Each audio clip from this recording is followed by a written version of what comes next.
Ok, vamos dar sequência a esse conteúdo sobre a história do documentário brasileiro. Na aula anterior, nós vimos bastante conteúdo. Falamos sobre o surgimento do documentário aqui no Brasil, os documentários educativos que foram feitos a partir da década de 30, a chegada do cinema novo. E agora vamos dar continuidade. E agora vamos entender um pouco mais sobre essas transformações de olhar dos cineastas nacionais e também de todo esse contexto social e político do Brasil da década de 60. Em 1962, um documentarista sueco veio ao Brasil para um seminário de cinema a convite da Unesco e do Itamaraty. Os jovens cineastas Eduardo Escurel, Arnaldo Jabor, Luiz Carlos Saldanha, Antônio Carlos Fontoura, Alberto Salvá, Vladimir Herzog, Didi Luft, entre outros, participaram de um curso de 4 meses com ele. Entre filmes e debates, tiveram um primeiro contato com equipamento completo de câmera 35mm, gravador Nagra e mesa de montagem, parafernália portátil até então inexistente por aqui. Essas inovações tecnológicas permitiram maior mobilidade no set de filmagem e a gravação de som direto. A situação política, econômica e social em que vivia o Brasil e a efervescência cultural que culminaria em movimentos de ruptura, como a Tropicália, foram fatores que juntos desencadearam um movimento pleno do cinema novo. Nós notamos que mesmo de um cenário político e social caótico, onde iria chegar a ditadura militar em 1964, o país vivia um momento de efervescência cultural. Movimentos como a Tropicália, que foi realmente um marco da história musical brasileira, com letras críticas, letras políticas, enfim, vários artistas estavam sendo exilados, a gente tem a chegada da ditadura logo mais. Então, diante disso tudo, o cinema também teve a sua forma de expressão. Digamos que a Tropicália do cinema nacional foi o cinema novo. E a presença do cineasta Arne Suxdorf, um sueco que veio para o Brasil e fez essa formação de 4 meses, uma formação muito completa, e trazendo equipamentos que não existiam no Brasil. Toda essa parafernália técnica, por exemplo, o gravador Nagra, que era um gravador analógico de som, que podia deixar o cineasta muito mais apto a gravar suas locuções, fazer gravação de som direto, enfim, coisas que eram muito mais difíceis até então. Então essa chegada da informação e de todo esse equipamento, que até então não havia no país, isso tudo estimula os cineastas a produzirem de uma nova maneira, uma maneira mais ousada, uma maneira mais próxima ao povo.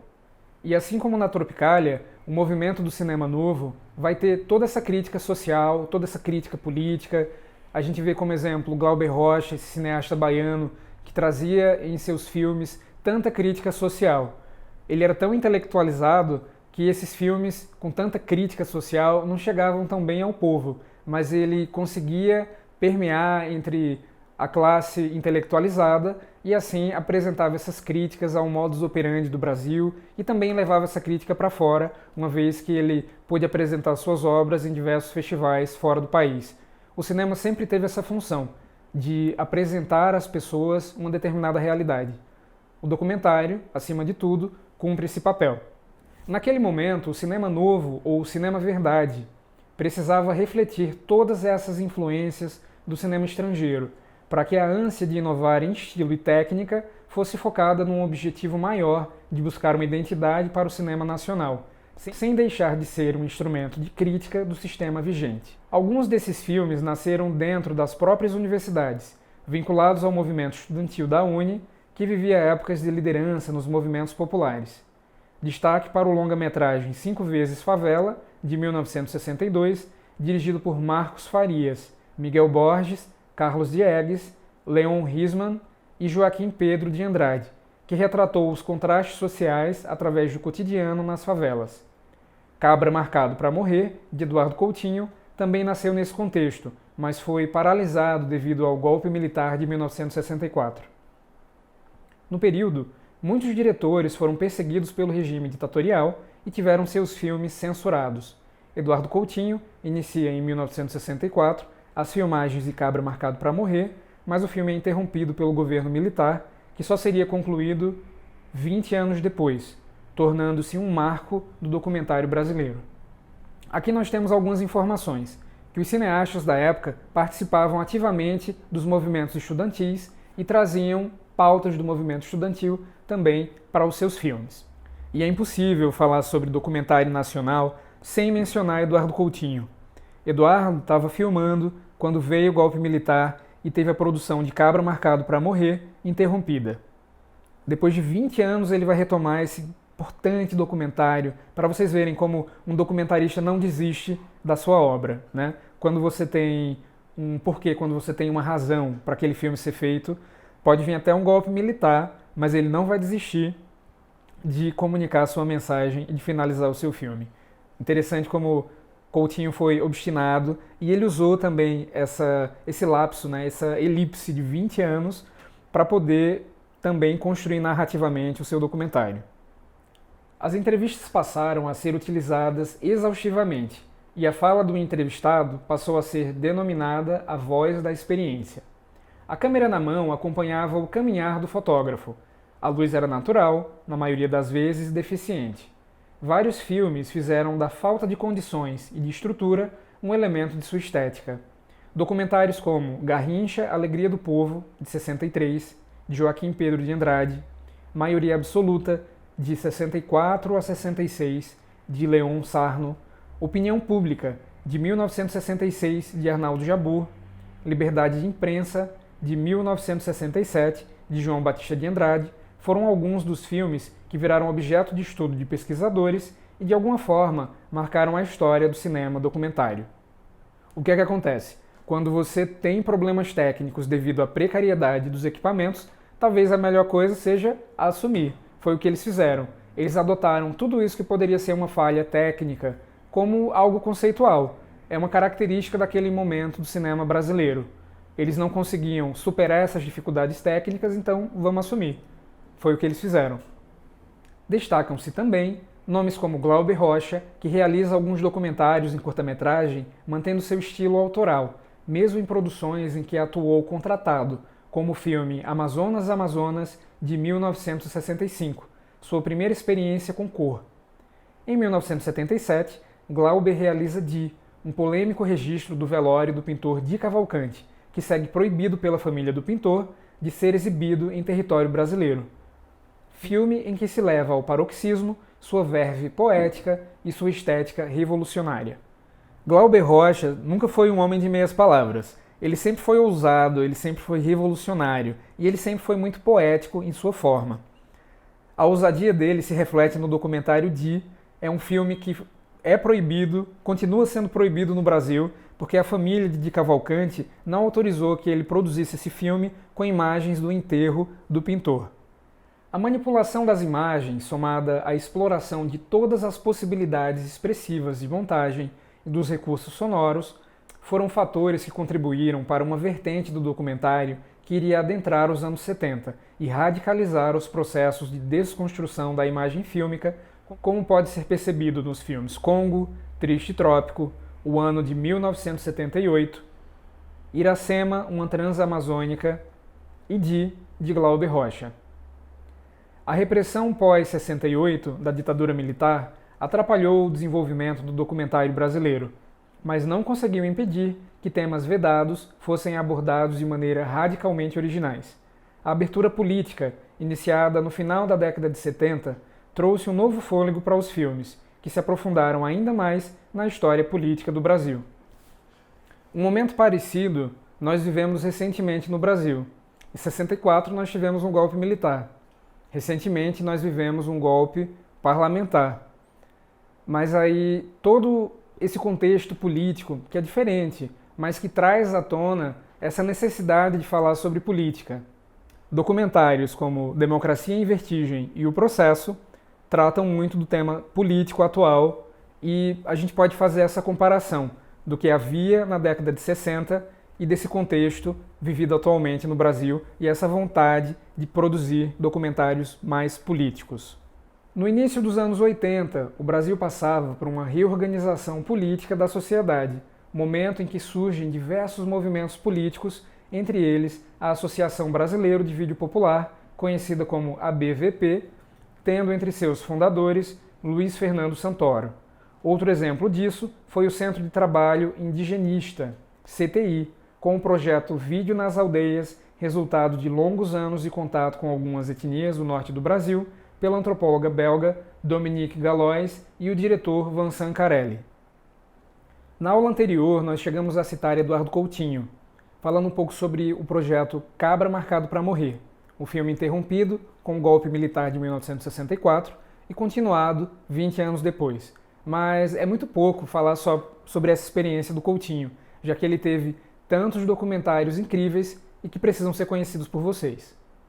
Eduardo Coutinho lança sua versão definitiva de Cabra Marcado para Morrer em 1984 e passa a se dedicar à produção de documentários de média duração em vídeo.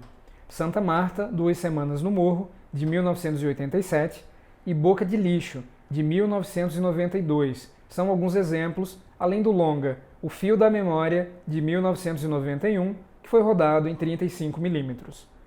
No final dos anos 90, ele volta ao longa-metragem, trabalhando em vídeo digital, posteriormente ampliado para 35mm, suporte adequado a seu método documental, devoto do cinema verdade. Ele realiza filmes como Santo Forte, de 99, e Edifício Master, em 2002. Este é considerado o maior documentarista brasileiro. Vamos assistir a um trecho do documentário Santa Marta, 2 Semanas no Morro, de Eduardo Coutinho. Neste filme de 1987, Eduardo Coutinho passou 2 semanas vivendo no Morro Santa Marta. E o interesse dele era mostrar essa complexa relação dos moradores com a polícia, mostrar os seus costumes, o dia a dia e os sonhos dessa população que ele conheceu mais a fundo na realização desse documentário.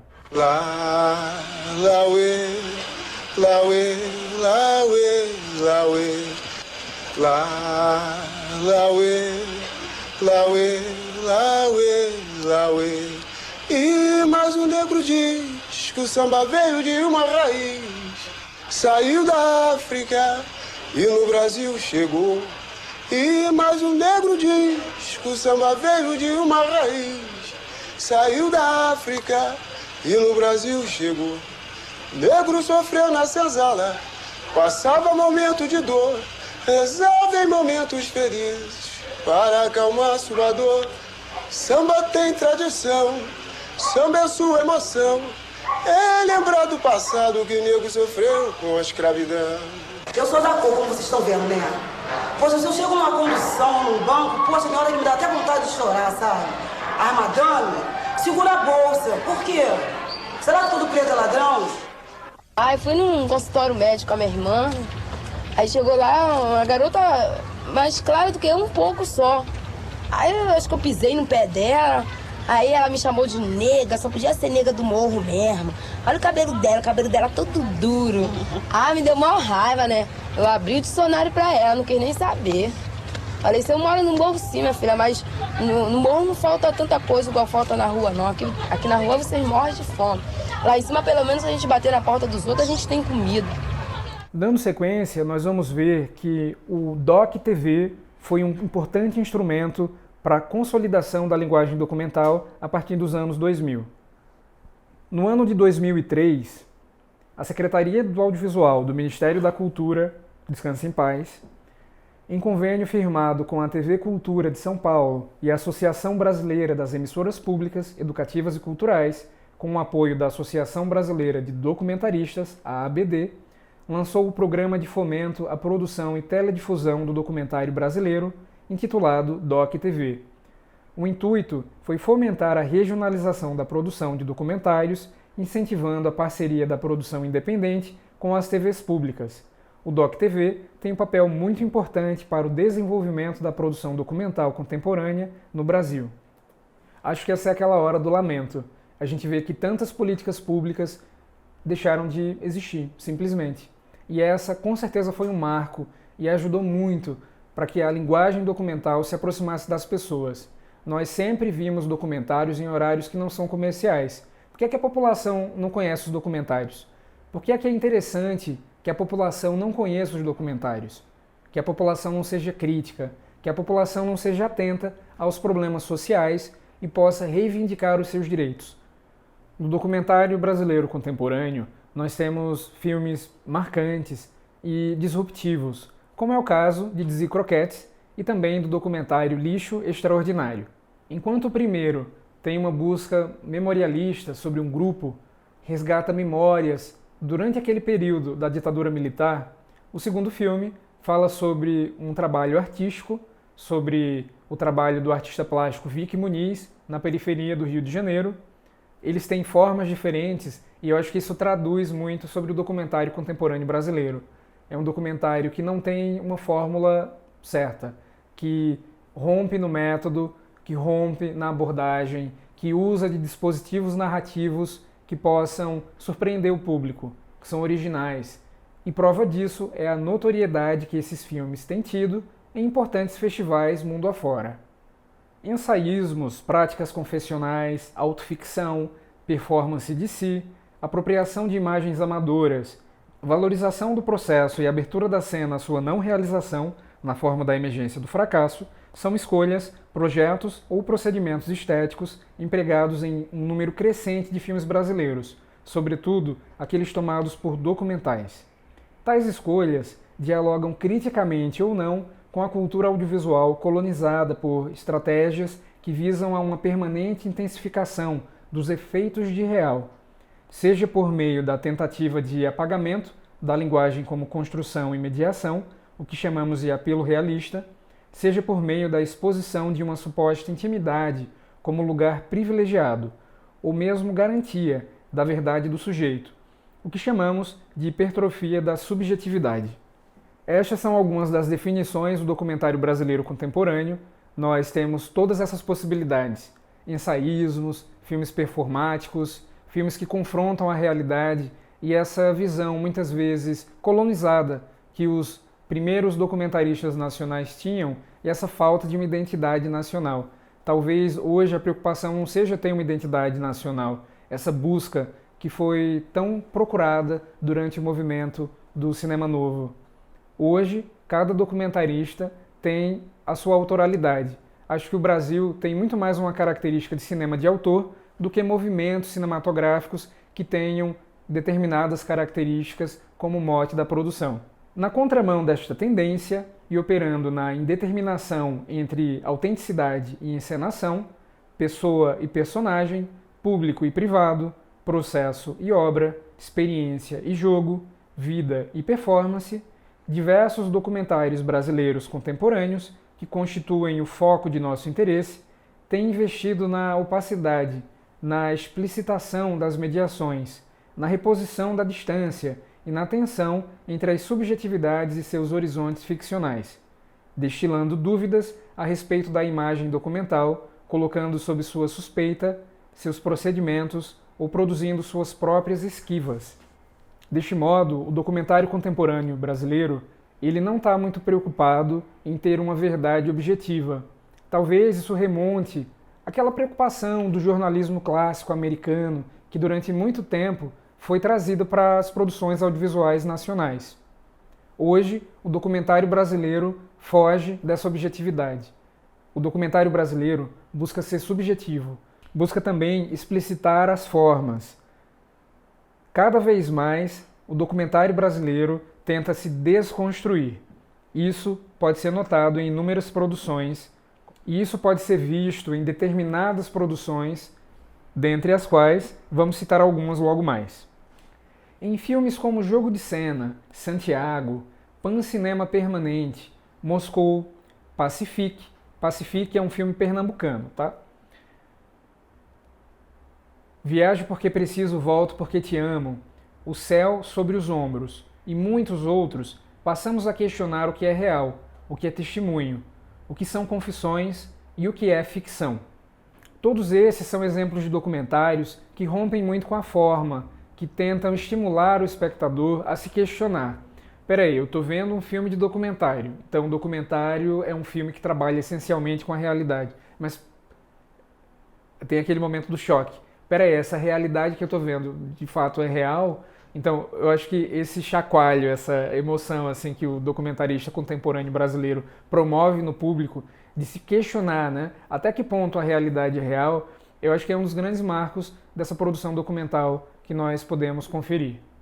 E dentro desse processo de desconstrução, nós vemos filmes como Pacifique, que é um filme do pernambucano Marcelo Pedroso. E nele, a gente não tem uma equipe profissional filmando, né? Não tem um diretor de fotografia. Os próprios realizadores do filme são os personagens, porque as filmagens são amadoras. Então esse uso da filmagem amadora desconstrói muito o formato da captação. Não é uma equipe que está ali filmando, que está em função desse registro do real, mas os próprios depoentes imprimem o seu olhar nessa realidade que é posta diante do público. Sem dúvida, Jogo de Cena é uma das mais importantes obras documentais de Eduardo Coutinho. Esse é um filme fantástico, é um filme que questiona o real. No dia e local anunciados nessa manchete jornalística, mais de 80 atrizes chegaram, participaram desse primeiro encontro e dessas, mais de 20 foram escolhidas para participarem do documentário e darem depoimentos sobre suas vidas. Posteriormente, o que é que o Eduardo Coutinho faz? Ele convida atrizes renomadas do cinema nacional para interpretarem algumas dessas histórias. São atrizes conhecidas pelo grande público.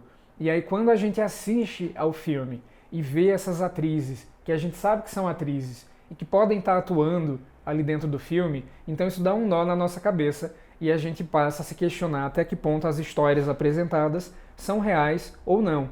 Esse é o Jogo de Cena. Vamos assistir a um trecho. Não houve conversa nem nada, só mesmo sentimentos, né? E foi aí que eu entendi, né, que foi muito melhor, né? A despedida dele, a ida dele. Porque, para nós dois, ele seria uma criança que sofreria, né? Uma vida, o quanto ele vivesse, e eu também. Eu sem um apoio, né, de um companheiro, porque na semana seguinte que ele desencarnou, ele disse para mim que não dava mais. Ele? O pai da criança, né? Eu disse, não dá, realmente, a gente não consegue se entender, o nosso relacionamento é muito difícil, e então é melhor a gente terminar. Eu ainda, com leite ainda, né, resguardo. Então, imagina com uma criança que se tivesse continuado com paralisia cerebral, eu sem condições financeiras. Quer dizer, Deus olhou para nós dois. Isso faz quanto tempo? Tem 3 anos. O pai da criança, ele não quis mais saber, né?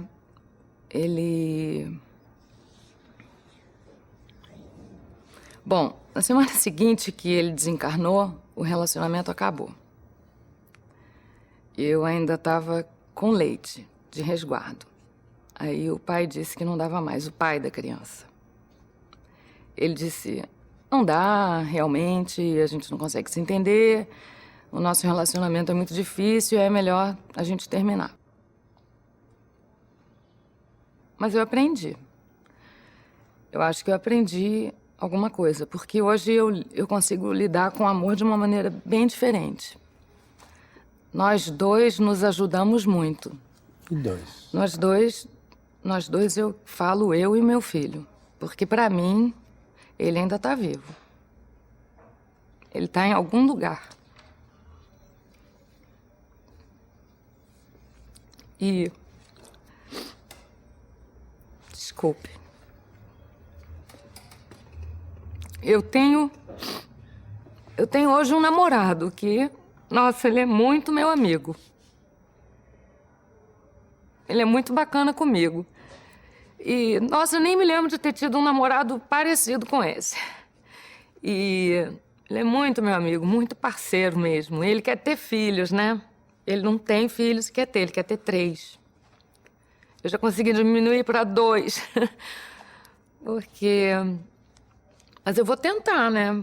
Vou tentar porque eu receberia outro filho com muito prazer. Se eu estiver preparada, eu receberia com muita alegria.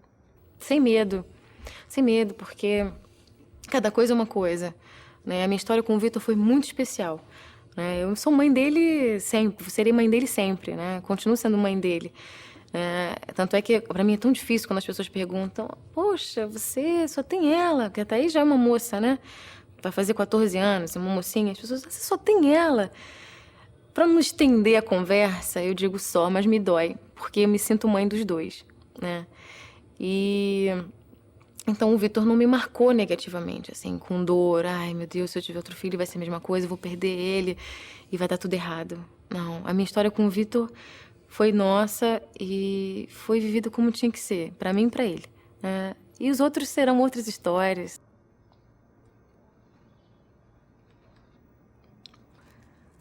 E o que você sentiu? Você preparou? Você fez agora? A primeira pergunta que eu faço assim... Eu não preparei choro nenhum, porque eu não queria chorar. Eu não queria, até porque eu queria imitá-la, mas é porque eu não aguento. Não, eu não sei o que eu senti, não. Não, eu tentei falar o texto da maneira mais fiel que eu pude, sem agredir, sem criticar, sem imitar. Mas falou com uma... Você não, teve alguma coisa, mas serenidade olímpica? A serenidade eu lutei para ter, mas é que eu não dá esse texto. Todas as vezes que eu fui decorar,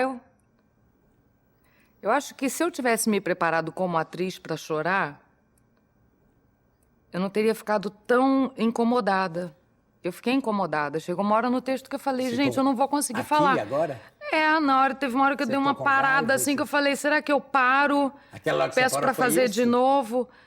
Porque eu achei que eu já tava muito emocionada demais. Achei, vai ficar chato, vai ficar meloso isso. Eu teria que ensaiar muitas vezes num teatro para conseguir falar isso friamente. Ou, não que ela diga friamente, ela não fala isso friamente, mas estoicamente, olimpicamente, dessa maneira, eu teria que me preparar demais. Então, todas as vezes que eu fazia bem mecanicamente, tudo bem, passava, lá. Você continuava. Agora, quando eu tentava fazer, assim, bem serena, tentando me aproximar da serenidade dela, não sei o que, aí eu não conseguia. Essa hora do meu bebê, Vitor, meu bebê, uma puta merda. Acho que é porque eu não tenho religião, entendeu? Aí fico assim, ai, morreu, pra mim acabou, morreu, acabou. Agora, eu acho que quando a pessoa tem uma religião, ajuda, né? Eu acho que ter fé ajuda, porque ela acredita que o filho tá vivo em algum lugar. Eu queria tanto acreditar, eu tenho tantas pessoas que eu queria acreditar que estivessem vivas em algum lugar. Tantas.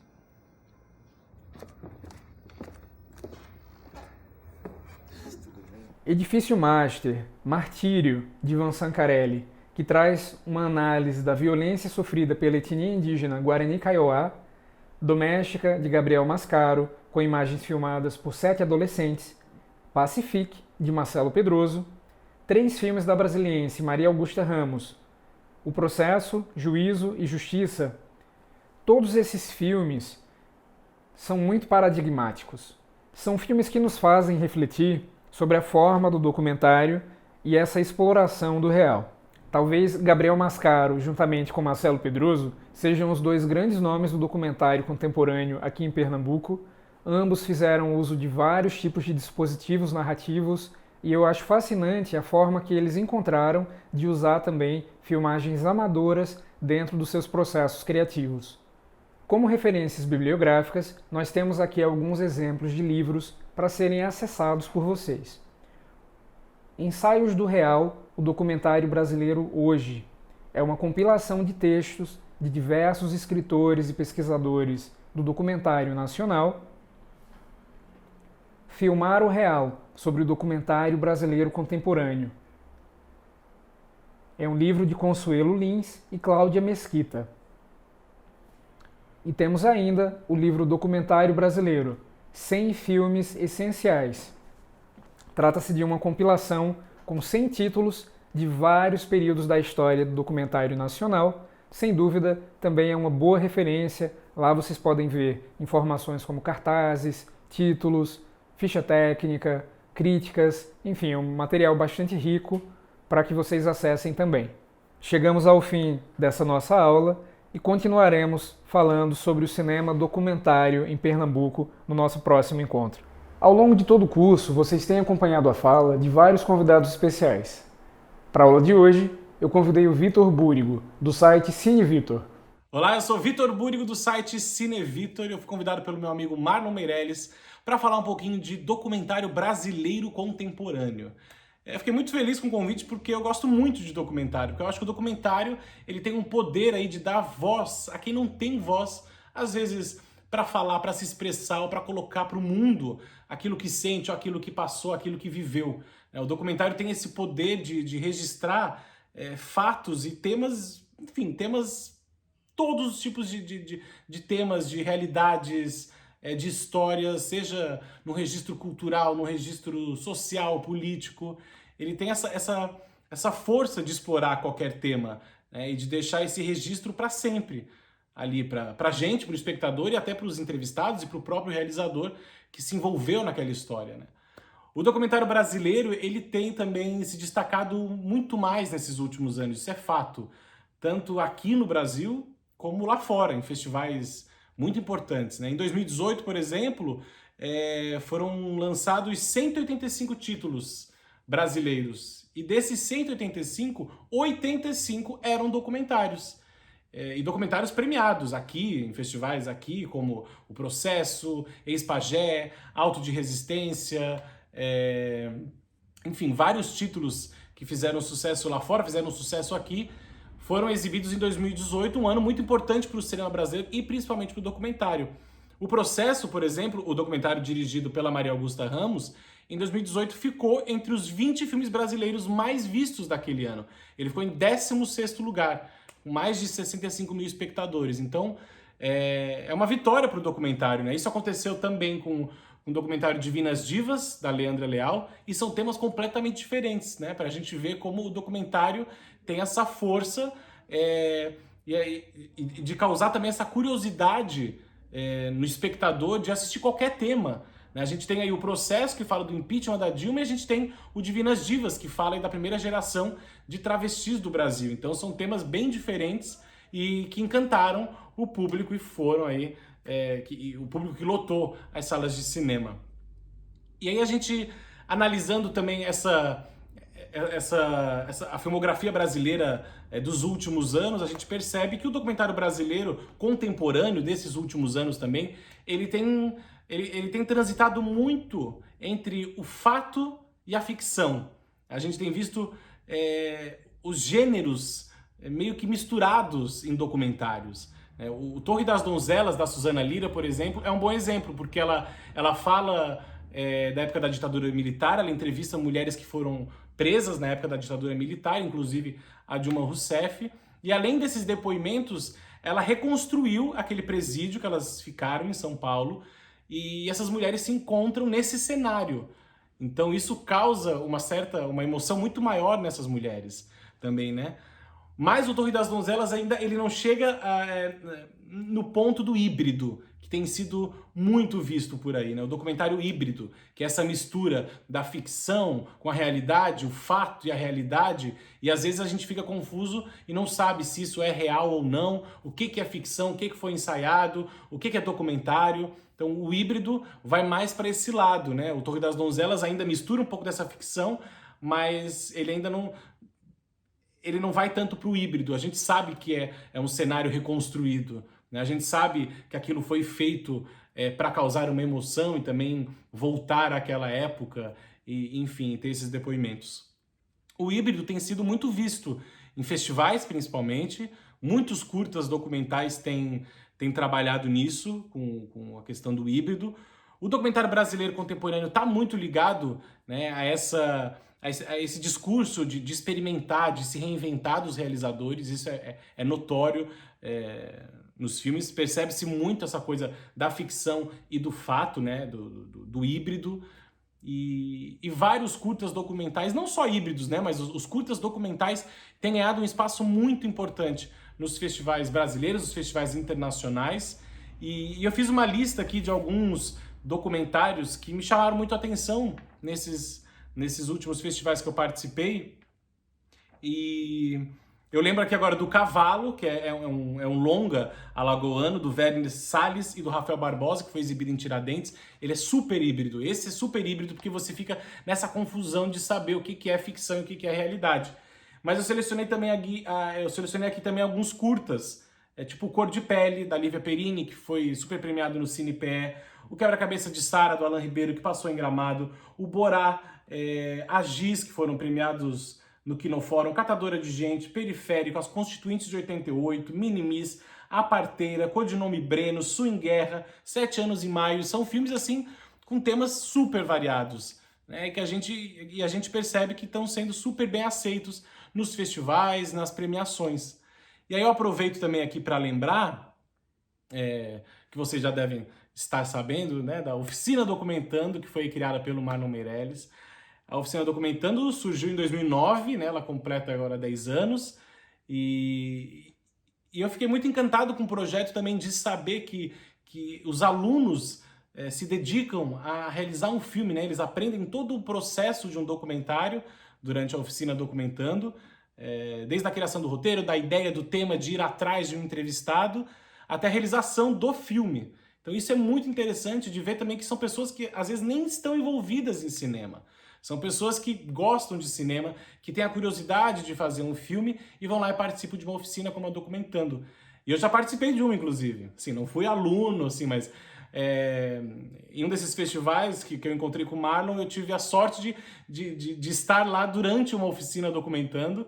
E foi muito legal de ver o processo, de como é feito, a dedicação desses alunos, e do Marlon também como professor. Então é muito legal. O Documentando tem vários títulos que eu adoro, que também transitaram em vários festivais. O Desirê, o Mata, o Garota Bem Garota, o Dia Transparente. Eu devo estar esquecendo de vários aí, mas eu sou fã do Documentando. O Amor Veste Preto, falei esse, que é o que eu participei, inclusive. Mãe Conheiras, Quadrado, Reforma, enfim, vários títulos que você pode pesquisar aí também e saber um pouco mais dessa criação de documentários, digamos, de pessoas, claro que tem gente lá envolvida com o cinema, mas também pessoas aleatórias que são apaixonadas por cinema e vão atrás de querer contar histórias. E o documentário também é muito isso, né? Eu lembro que eu estava fazendo uma pesquisa e eu li um texto do Cal Guimarães, e ele fala que o documentário ele não tem que provocar só o espectador, ele tem que provocar o realizador também. O documentário tem esse poder, né, de fazer que o olho do realizador é um olho que está observando, né? Ele está observando, mas também ele tá provocando para contar essa história, né? E aí a gente também entra num outro pensamento, que é uma das teorias do crítico Bill Nichols, que é um crítico de cinema, que eu adoro também os textos que ele escreve, e ele fala muito dos tipos de documentário. Aí ele traz documentário reflexivo, documentário poético, e aqui a gente já falou um pouco do contemporâneo, do híbrido, do fato-ficção, mas também tem a questão de documentários tipo poéticos, que a gente pode ter o exemplo do do Helena, da Petra Costa, né, que ela faz o Helena, ele se torna um documentário poético porque ela faz, daquilo que ela tem, ela faz uma poesia. Então ela faz uma poesia com Helena que é muito diferente do Democracia em Vertigem, que foi indicado ao Oscar, aí também muito importante para o Brasil, mas é outra coisa, né? O Democracia em Vertigem, ela mostra fatos, ela mostra uma realidade, ainda que ela trate de um tema pessoal, algumas coisas pessoais, mas o Helena é super poético, né? Que vai num caminho diferente do Democracia em Vertigem. Bom, não tem como falar de documentário brasileiro e não falar do Eduardo Coutinho, que até hoje é considerado o maior documentarista que o Brasil já teve, né? É uma grande referência, não só para cineastas que realizam documentários, mas para qualquer realizador ou qualquer pessoa que goste de cinema, que estude cinema. A maneira como o Coutinho conta as suas histórias é muito cativante, porque ele até brincava que o documentário para ele era um gênero maldito, ele chamava de gênero maldito. Talvez pelo preconceito que existia e ainda existe, né, com o documentário o documentário é chato, o documentário é filme. Tem umas dúvidas que, né, as pessoas talvez ainda não considerem o documentário como filme, que é um absurdo isso, né? E também tem esse preconceito de achar que é um filme chato. E aí o Coutinho vem com obras extraordinárias e super marcantes e premiadas, contando histórias que a gente nem imaginava que existiam, de pessoas que moravam em lugares que a gente nem imaginava, e temas muito variados, né? O Coutinho, ele vem da televisão e aí ele vai para o cinema e fica conhecido por essa maneira de conversar com os seus personagens, né? Ele conversava muito, ele dizia que detestava manipular o entrevistado e não gostava dos termos depoimentos e entrevistas. Ele tratava como uma conversa. E aí o Coutinho, enfim, vira esse grande nome do cinema brasileiro, aqui e lá fora. E aí, lendo um livro muito interessante, que eu fui fazer uma pesquisa para fazer esse vídeo, que se chama Novas Fronteiras do Documentário, entre a factualidade e a ficcionalidade. Foi escrito pelo Piero Sbragia, e ele faz um estudo completo assim, sobre o documentário, não só brasileiro, mas principalmente brasileiro. E aí ele fala de um documentário também que para mim não é brasileiro, mas marcou muito, que é Um Homem com uma Câmera, do Vertov, lançado em 1929, um filme soviético, que eu lembro que quando eu vi pela primeira vez na faculdade, quando eu comecei a faculdade de cinema, foi um dos primeiros filmes que eu assisti, eu fiquei encantado de ver que aquele cara, em 1929, realizou esse experimento documental. E aí quando ele fala do Vertov com um homem com uma câmera, eu fiquei fazendo uma comparação com o Cabra Marcado para Morrer, do Eduardo Coutinho. Porque no texto ele trata o Homem com uma Câmera como um documentário reflexivo, né? Eu falei antes da Petra Costa, do estilo poético de fazer o filme, e o documentário reflexivo, ele traz uma reflexão, obviamente, sobre a realização daquele filme, né? Ele coloca a narrativa para ele mesmo, a narrativa volta para si própria. E eu acho que o Homem com uma Câmera, do Vertov, e o Cabra Marcado para Morrer tem isso, é muito parecido isso, porque o Cabra Marcado para Morrer, ele era para ser um filme de ficção, longa de ficção. O Coutinho chegou a filmar algumas cenas e aí ele foi interrompido por causa da ditadura militar. E aí eles não conseguiram mais continuar o filme. E aí anos depois ele volta para aquele lugar para entrevistar as pessoas que participaram do filme, as pessoas daquele local, como elas estão, onde elas estão. Ele mostra o filme para elas e a gente vê muito os bastidores, digamos, de tudo isso, né? De como isso acontece. Então é muito interessante. E o Vertov faz isso também no Homem com uma Câmera, né?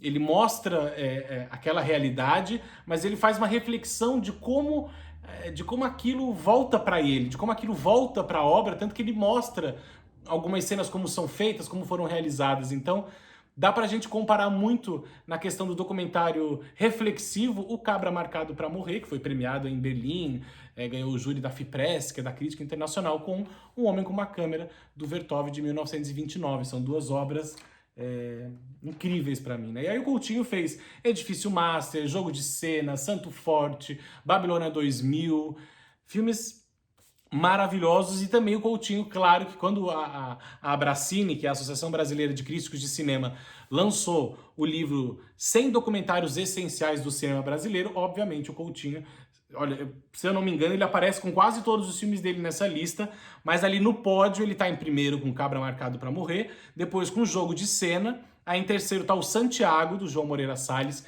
que eu adoro. Aliás, o João Moreira Salles foi a pessoa que finalizou o último filme do Coutinho, né? O Últimas Conversas, que ele foi assassinado antes de finalizar o filme, então o João Moreira Salles finalizou. Tá o Edifício Master, também do Coutinho, nessa lista da Abracine.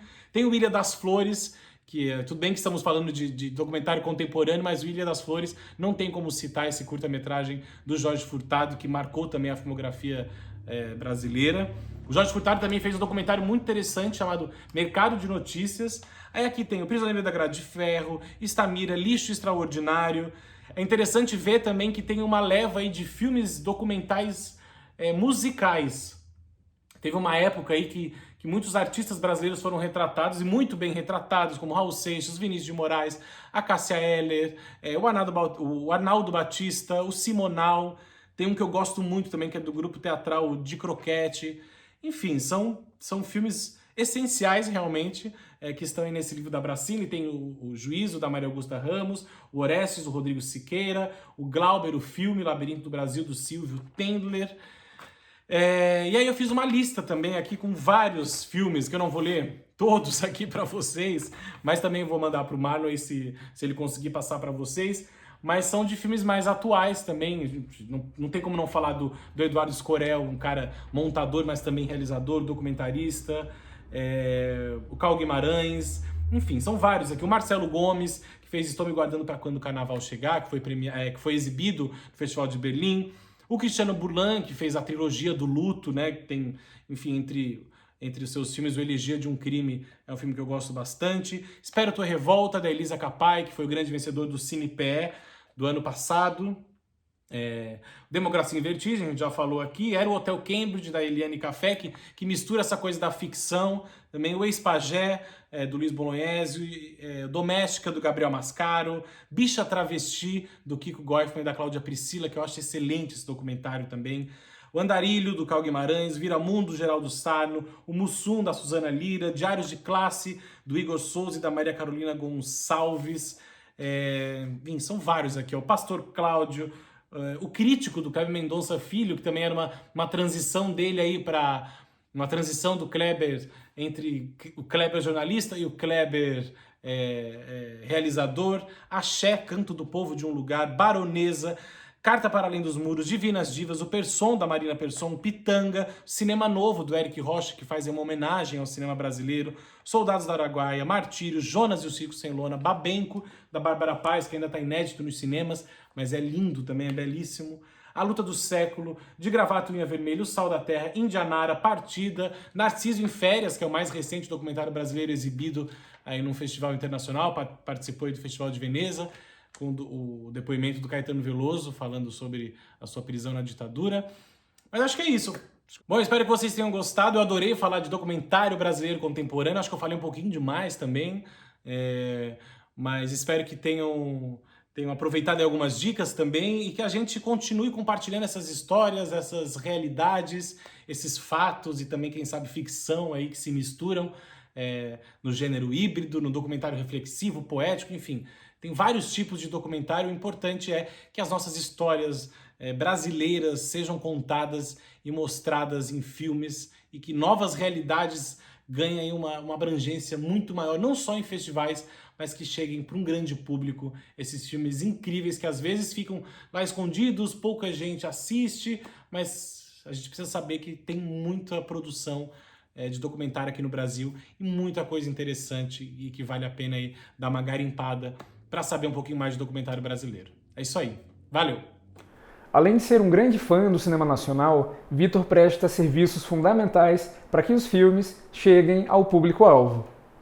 Ao longo dos anos, ele tem feito cobertura em diversos festivais de cinema, desde festivais importantes como o Festival de Cinema de Gramado ou o Festival do Rio, a festivais pequenos, festivais que estão começando e que também são muito importantes, a exemplo de inúmeros festivais aqui no Nordeste, como o Festival de Cinema de Gostoso e o Cine Festival, que acontece na cidade de Russas. Vitor, fica aqui muito obrigado e a gente, que é fã do cinema brasileiro, agradece pelos seus serviços. Mas espera aí, gente, que ainda não acabou.